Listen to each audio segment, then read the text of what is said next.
Is it too late to withdraw now? You know, I didn't know if I was to have to follow these guys. It's just been fantastic, and here's just little me with my piece of paper here. Well, I just wanted to read a couple of poems to you. One is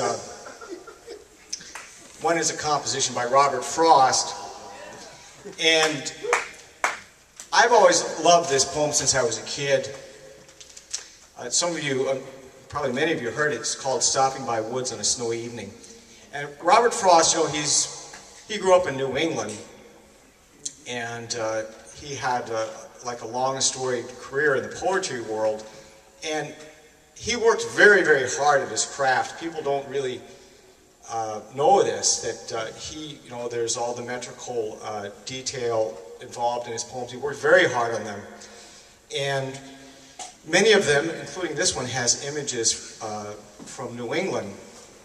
And what I wanted you to notice about this poem is that it's very beautiful, the very beautiful image, you know, of the snowy evening.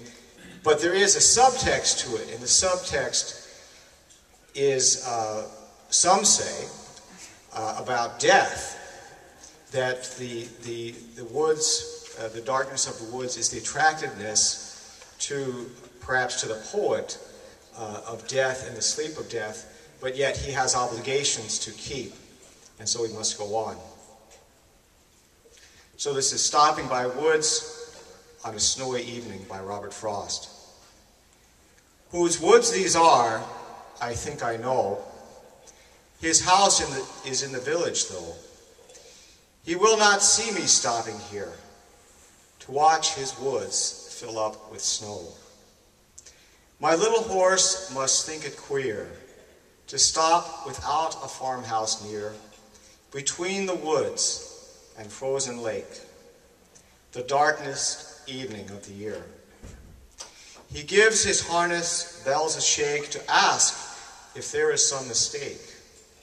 The only other sounds the sweep of easy wind and downy flake. The woods are lovely, dark and deep, but I have promises to keep, and miles to go before I sleep, and miles to go before I sleep.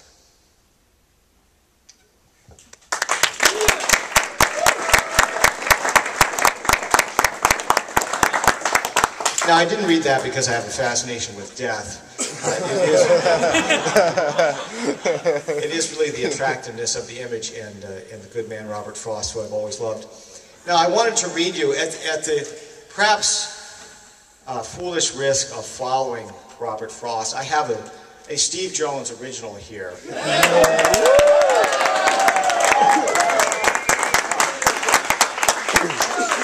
If any of you may have wondered what it's like to be an old guy at a seminary with a bunch of 25-year-olds. Stopping by the bin.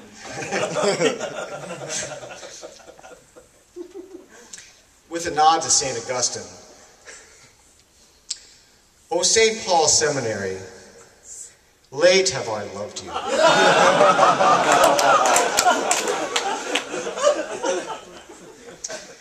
In my middle age, some days older, I have embraced you, and you me.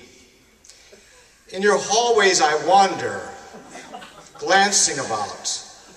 Then someone says, "Dr. Jones, don't you know class is about to start?"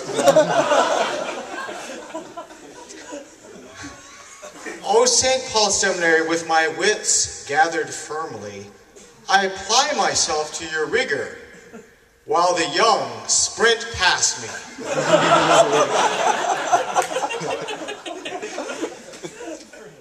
Yet your beauty has been revealed, not in your buildings,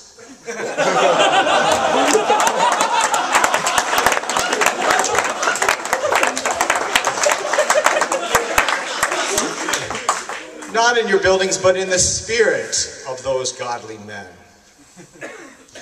O great seminary on the Mississippi, where teachers passionate, they do thrill me. Yet they give so much reading, are they trying to kill me?